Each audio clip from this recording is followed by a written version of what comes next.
you had to pick one person for president, business world or the political world, Yeah. who would that be? I mean, my pick is somebody who would never run, and somebody who, I've actually talked about this too, and he just won't run, because the fact is that you can't change the world from the presidency. The world needs to be changed through educations and grassroots, and we get the president at the end of the day that in a sense we deserve as a people, as a culture.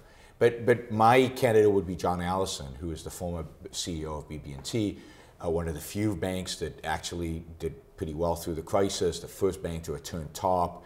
They didn't want top, they were kind of forced to take top. But he's a guy who built up a business from a little farm bank into the 10th largest financial institution in the United States, headquartered in Winston-Salem, North Carolina.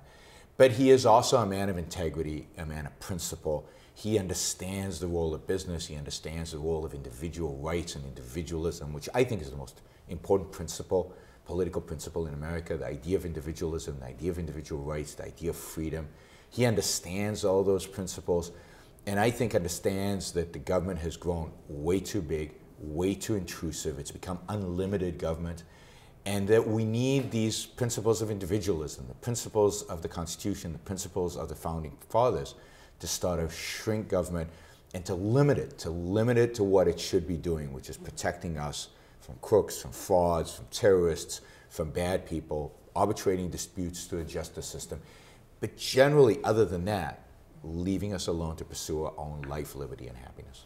And now, considering the current political climate, could a CEO, much less a bank CEO, actually, I mean, even get nominated or even win? Probably not. So I don't think he could win, but I don't think he couldn't win because he's a bank CEO probably, so given the climate. But more importantly, he couldn't win because he's principled. He couldn't win because his ideas are not winning ideas, right? So people ask me why I don't run for president. I wouldn't want to, and and so on. But I wasn't born here, which is a limitation. But I couldn't win. The ideas that I articulate, the ideas that John Allison articulates, are not ideas that culture is ready to vote for.